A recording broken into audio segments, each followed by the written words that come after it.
À 8h38, pour conclure ces matins, nous allons faire une balade sur des terres inquiétantes, une balade qui pourrait bien nous conduire jusqu'au bord de la folie, sur les traces d'un auteur qu'il a lui-même frôlé, avec un guide dont nous allons savoir d'ici quelques instants s'il en est lui-même revenu sain d'esprit ou non. Bonjour François Bon.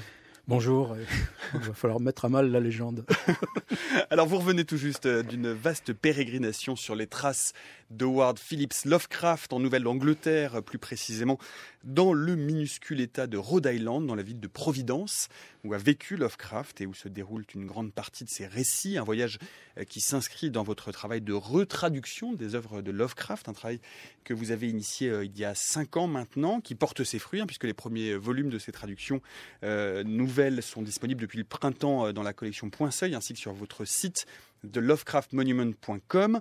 Alors avant de parler de ce voyage, de ce que vous êtes allé chercher et de l'état de votre santé mentale, qui selon les normes Lovecraftiennes devrait être vacillante après avoir plongé dans ces sommes d'horreurs indicibles et cyclopéennes, il faut dire un mot du travail littéraire de Lovecraft pour nos auditeurs qui ne sont pas forcément familiers de cette littérature. Comment est-ce que vous décririez, François Bon, à quelqu'un qui n'a jamais lu Lovecraft, le travail littéraire de cet auteur ? Rien à voir avec la folie, rien à voir avec les horreurs et tout le folklore. C'est un type qui a toujours vécu dans l'écriture, qui est mort à 46 ans, jusqu'à de son enfance et adolescence, de ses 10 ans à ses 26 ans. Ce qui le passionne, c'est la science, l'astronomie, la chimie. Et il y a toujours ce lien comme ça entre littérature et science qui est fascinant. Ensuite, il se balance dans le journalisme amateur. C'est comme ça qu'il se met vraiment à passer à la fiction. Et puis, petit à petit, alors qu'évidemment, il n'y a pas de livre, il n'a jamais eu un livre publié de son vivant, il y a cet univers de la presse magazine avec large diffusion dans laquelle il s'impose avec des textes qui sont carrément des poèmes en prose. Et dans ce laboratoire de poèmes en prose, petit à petit, il glisse à des courts romans, 120, 140 pages, qui sont pour nous aujourd'hui des modèles d'imaginaire, des modèles de logique, mais pour moi qui sont une écriture au même titre que Proust ou Kafka, c'est tout. Qu'est-ce que vous êtes allé chercher alors, on va commencer par le début. Déjà, à quel moment vous avez commencé à vous intéresser au travail de Lovecraft ? Par quel biais vous êtes entré dans cette littérature ? Le biais, c'était Providence. C'était vraiment débarqué à Providence il y a 5 ans, au mois d'avril 2010. Justement, on s'y arrête parce que Lovecraft, puis on s'aperçoit qu'il n'y a nulle part Lovecraft. Il n'y a pas de rue Lovecraft, il n'y a pas de documents, il n'y a rien, il n'y a aucune trace, il n'est pas dans les librairies, enfin si maintenant je sais où, les bouquinistes et tout ça. Et par contre, tout d'un coup, je m'aperçois que ce type qui a toujours vécu comme ça dans des pioles sur un mouchoir de poche, comment la ville elle-même, par exemple, a un clocher qu'on aperçoit au loin, et puis quand on approche pour essayer de le trouver, tout d'un coup, ce truc-là, on le retrouve jamais. Ou alors, une histoire fascinante, souvenir d'adolescence, la maison maudite, et puis en fait, la maison est complètement banale, elle est en plein cœur de truc, et je me suis dit, j'ai rien compris à Lovecraft. Et là, je me suis mis à le lire en anglais, tout simplement. Puis je me suis aperçu que la langue, ces espèces de strates noires, transparentes, vertigineuses, ces zappings, cette logique de narration, c'était pas du tout le souvenir que j'en avais, Donc c'est venu par après, ça s'est enchaîné comme ça. Il y a deux choses. Vous écrivez donc sur votre site, sur le site dédié à ce travail que vous effectuez sur Lovecraft. Il nous faut aimer Lovecraft malgré les Américains. Lovecraft est encore très mal aimé, et aux États-Unis et en Europe. En Europe, je pense qu'il y a bizarrement, c'est comme Edgar Poe, c'est-à-dire il y a eu cette tradition qui fait que même les surréalistes, même Julien Gracq, quand en 71 il se retrouve à Madison, Wisconsin, dans son premier voyage aux US, il va déjeuner avec August Derleth, tout simplement parce que Lovecraft, justement, ce lien, l'autre amour surréaliste, etc. Il y a eu une tradition française de considérer cette exception littéraire pour ce qu'il était, littéraire. Maintenant, aux US, il est complètement boycotté, ignoré des facs, etc. En même temps, il y a toute une génération de nouveaux doctorants, par exemple là en bibliothèque, j'avais un type qui travaillait à côté de moi sur Lovecraft et l'architecture, tout ça. Donc, bon, on sent que le truc est fait. On a maintenant des éditions correctes. C'est très récent. Par exemple, un texte aussi important que Dans l'abîme du temps, c'est un texte dont le manuscrit a émergé en 1997, a été repris, corrigé en 2004. Donc, je pense que c'est seulement maintenant aussi qu'on... par exemple, l'univers, le continent des lettres, on en a... jusqu'à peu... Maintenant, on en a à peu près 1800 de publiés, on en a 10 000 d'accessibles, et on met la somme globale de lettres entre 30 000 et 50 000. Évidemment, on ne peut pas évaluer. Mais il y a un continent littéraire, là aussi... Puis maintenant vient sur le dessus, quoi. Vous dites un écosystème quand vous parlez de l'œuvre de Lovecraft, entre ses cahiers, ses carnets, parce qu'il a aussi une profusion de carnets dans lesquels il mettait tout. Voilà, c'est ça que vous êtes allé chercher à Providence, ses lettres, ses nouvelles, ses poèmes. Il y a vraiment une faune comme ça, un univers. Pour moi, c'est un petit peu comme Proust, quoi. On est dans une période complètement transitionnelle, 1925-1930, c'est la mutation justement de la radio, mais c'est aussi l'exploration spatiale. Non, c'est pas si... non, mais je pense à ça, mais je pense à cause de Whisperer in the Dark. Le premier voyage d'Amundsen en avion au pôle Nord. Ouais. Est-ce qu'il y a quelque chose au pôle Nord ou pas? L'Antarctique, est-ce que ça existe ou pas, etc. Donc un imaginaire qui est encore aussi cartographique. Qu'est-ce qu'il y a dans le fond des mers? Donc tout ça se passe dans ce même moment. L'imaginaire de Lovecraft se greffe comme ça complètement sur ce qu'il y a quasiment de technique, quoi, en son temps. Et c'est une écriture comme Proust, on a au quotidien. On a les petits agendas, on a les lettres, on a les cartes postales, on a évidemment les carnets qui sont les premières rédactions, on a les dactylogrammes, on a les révisions. Et donc on peut vraiment travailler comme ça sur le timing précis. Par exemple, qu'est-ce qui se passe dans les moments où on n'écrit pas, avant une histoire? Qu'est-ce qui se passe aussi dans les récurrences de ces histoires de 15-20 pages où on voit une idée émerger et puis plof, petit à petit l'idée glisse vers sa réalisation ultime. Puis en plus Lovecraft, évidemment, il y a ce hasard. Bon, il est bouffé par un cancer foudroyant à 46 ans, le même âge que Baudelaire, dans une période où advient comme ça la première reconnaissance. Et le gars qui est un jeune type de 19 ans qui hérite, auquel Lovecraft lègue tous ses papiers, il ne sait pas quoi en faire, cette masse de papiers. Donc il demande à l'université qui hébergeait quasiment Lovecraft tout près de ces bâtiments, la Brown, d'en accepter le dépôt à la bibliothèque. La bibliothèque ignore ces types, méprise ces types, mais en même temps il garde les papiers. Puis donc dans les années 70, on découvre ces malles, quoi, qui sont pas du tout même encore... elles sont que seulement partiellement catalogué, tout ça. Donc ça, c'est pour ça que je voulais y aller voir. Ce qui est intéressant dans ce que vous décrivez, c'est qu'effectivement, cette terre qui est encore une terra incognita, on découvre l'Antarctique, on commence à sonder les profondeurs, ça se répercute immédiatement dans la littérature Lovecraftienne. Ces endroits extrêmes, les pôles, les abysses, sont des endroits d'où naît l'inquiétude. La terre sur laquelle on est un endroit inquiétant. Il travaille sur la peur, l'angoisse, mais en même temps, il le fonde littéralement. C'est un des textes théoriques principaux. Il y a l'histoire du surnaturel dans la littérature, ça, il le fonde chez Poe, chez Hawthorne, chez des tas d'auteurs aussi de la littérature anglophone que nous, on a laissé un petit peu de tomber. Dunsany, Algernon Blackwood, Arthur Machen, etc. Et là aussi, je pense qu'il y a un déplacement d'équilibre, parce que cette idée dominante de la littérature. Par exemple, comme je travaille sur l'année 1925, je lis le Times tout le matin, je lis le Times de l'année à 90 ans d'écart, et tous les dimanches, il y a le supplément littéraire, mais c'est aussi triste que les suppléments littéraires d'aujourd'hui, quoi. De quoi on parle, quoi. Le succès aux USA, c'est un livre Anatole France en pantoufles, ou Romain Roland, ou tous ces trucs-là, ou les types qui sont reçus à l'Académie française, quoi. Et en même temps, les types comme Hart Crane, ce type là qui va homosexuel là, qui se jette d'un paquebot, qui contraint à se suicider là, en 1934, qui était un ami une relation de Lovecraft, qui a fait un livre de poèmes uniquement sur le Brooklyn Bridge, quoi. C'est des trucs qui sont fondamentaux. Et comme pour Lovecraft, les seules références dans le New York Times, ce sera quand il crève, quoi. C'est-à-dire ça aussi, c'est-à-dire cette condition-là de l'auteur sans livre, de la profusion d'écrire en dehors, comme ça, d'un système de publication. Ça, je crois que pour aujourd'hui, ça prend une dimension vachement vitale, quoi, tout simplement. À quel moment vous est apparu, François Bon, la nécessité de proposer une nouvelle traduction de Lovecraft?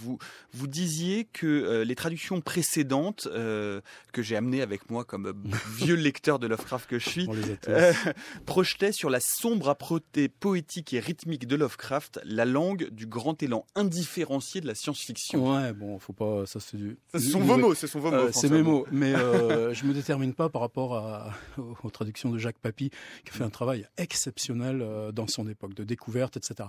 Simplement, effectivement, dans le contexte de la grande science-fiction américaine, Bradbury, Asimov, etc. Et donc avec une idée, pas de littérature grise, mais qu'on est dans une littérature narrative, populaire. Et donc, tout ça. Et en plus, qu'est-ce qu'on savait de Lovecraft, sinon la légende produite de façon posthume par Auguste Derleth. Donc, c'est une traduction où il manque environ 20 ou 30%, où on simplifie, etc. Dans les années 70, il y a cette très belle édition bouquin qui, pour nous tous, c'était une révélation en 3 tomes, où d'autres traducteurs viennent compléter Papy. C'est de bric et de broc, mais de toute façon, c'est pas les mêmes textes. Donc, à partir de ce moment-là, pour moi, c'était un exercice, c'est comme de prendre la guitare de temps en temps, quoi. C'était se concentrer, entrer là-dedans. Et tout d'un coup, Comme prendre la guitare, qu'est-ce que ça veut dire? Ou faire du tricot. C'est-à-dire la traduction, pour moi, c'est un truc mental extraordinaire qu'on n'a pas à chercher, c'est devant nous. Et en même temps, il faut rejoindre ça. Il faut travailler, par exemple, les bassins de langage, les bassins sémantiques. C'est-à-dire, Lovecraft travaille toujours avec une langue décalée du XVIIIe siècle, ou toujours des langues, celles des narrateurs, qui sont des braves universitaires. Enfin, en tout cas, toujours des universitaires pas très futés. Heureusement, il y en a d'autres, dont Yoshi, qui a fait un travail considérable sur ce Lovecraft, mais c'est des braves gens, ils comprennent pas ce qui leur arrive. Donc ils sortent leur discours, mais c'est leur discours comme ça, ou des rapports de presse, ou des coups de téléphone retranscrits, ou des choses qu'on entend, des messages recopiés très très vite à la radio. C'est des nouvelles, c'est une écriture très composite, l'écriture de Lovecraft. Elle utilise comme ça une espèce de multiplicité de strates langagières qui sont irréfutables, parce que c'est la langue de tous les jours, la langue des rapports, la langue des comptes rendus, la langue des journaux, etc., etc. Et ce truc, comment on rend ces écarts-là? Par exemple, est-ce qu'aujourd'hui écrire du Lovecraft en imitant ce qu'il fait sur le XVIIIe siècle, ça rendrait pas? Par contre, souvent travailler sur la période Jules Verne ou fin du XIXe, ou les traductions de Baudelaire de Poe par Baudelaire, on peut arriver à recréer ces petits écarts-là, et ça, c'est un plaisir de langue monstrueux, quoi. Puis surtout, ce truc de Lovecraft, que chaque phrase sur 70 pages a sa fonction et sa fonction unique. Donc on est dans un défi logique. Ouais, moi ça me fait du bien. Ouais. Je vous propose d'écouter un extrait de l'Incipit de peut-être l'une des nouvelles les plus connues par la postérité, les plus retenues par la postérité de Lovecraft, L'Appel de Cthulhu. C'est un extrait de l'émission Une vie, une œuvre sur France Culture qui a été diffusée le 20 mai 2007. Nous vivons sur une île de placide ignorance au sein des noirs océans de l'infini, et nous n'avons pas été destinés à de longs voyages. Les sciences, dont chacune tend dans une direction particulière, ne nous ont pas fait trop de mal jusqu'à présent. Mais un jour viendra où la synthèse de ces connaissances dissociées nous ouvrira des perspectives terrifiantes sur la réalité et la place effroyable que nous y occupons. Alors cette révélation nous rendra fous, à moins que nous ne fuyions cette clarté funeste pour nous réfugier dans la paix d'un nouvel âge de ténèbres. Voilà, bon réveil si vous nous rejoignez. C'est là mon défi, quoi. Il y a une manière beaucoup plus rock'n'roll d'appréhender cette langue, quoi. Type est littéralement un excité de la langue. Alors parlez-nous justement un peu de ça, parce que Lovecraft est connu et parfois raillé pour son goût pour l'accumulation qualificative, pour décrire, puisque pour parler un peu de l'univers de Lovecraft, ce sont des universitaires ou éventuellement des journalistes qui sont confrontés à quelque chose qui relève d'un autre temps que l'esprit humain ne peut pas appréhender. Donc le défi de l'écriture Lovecraftienne, c'est de décrire ce qui ne peut pas être décrit. Et donc chez Lovecraft, l'horreur, elle est inhumaine, elle est indicible, elle est irrationnelle, abominable, cyclopéenne, etc., etc., j'en passe. Comment est-ce que vous vous êtes saisi, vous, François Bon, de cette espèce de surenchère adjectivale chez Lovecraft? C'est un défi, les adjectifs, parce qu'ils sont toujours récurrents. C'est beau aussi pour les noms. Par exemple, The Thing, la chose. Si on transcrivait littéralement le nombre de fois où Lovecraft utilise ça, d'autant plus que souvent ces manus, même les plus beaux, les meilleurs, ils restent 3 ans, 4 ans sur la table, il n'y a que des refus de publication. Donc c'est une œuvre qui n'est pas poussée à son truc d'achèvement. En même temps, ces adjectifs, on travaille sur la brume. Là, en ce moment, je suis dans la montagne de la folie. Tout apparaît au lointain, avalé par la brume. Les adjectifs sont cette brume, et du coup, à travers ce truc-là, on a ces effets d'architecture à la Piranèse. Globalement, c'est un beau défi aussi, quoi. Les montagnes de la folie, c'est la façon dont vous traduisez ce qui s'appelait auparavant les montagnes hallucinées.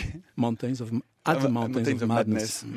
L'une des dernières traductions que vous avez publiées également sur votre site de lovecraftmonument.com, c'est The Whisperer in Darkness, originellement traduite par Celui qui murmurait dans les ténèbres, et que vous avez choisi de réintituler Chuchotement dans le noir. Racontez-nous ces choix. Chuchotement dans la nuit. Dans la nuit. Whisper and Darkness. Mais les chuchotements n'ont jamais d'émetteur. On voit jamais ces êtres qui, quand on arrive tout à la fin dans cette espèce de maison isolée, envahie par ces espèces d'entités. C'est-à-dire que tout d'un coup, la littérature s'ouvre à des entités non humaines. Alors que tout le langage, depuis les tragiques grecs, c'est précisément puis Prométhée, c'est comme le feu. C'est-à-dire l'homme qui se saisit de la parole. Chez Lovecraft, tout d'un coup, l'homme est dépossédé de la parole.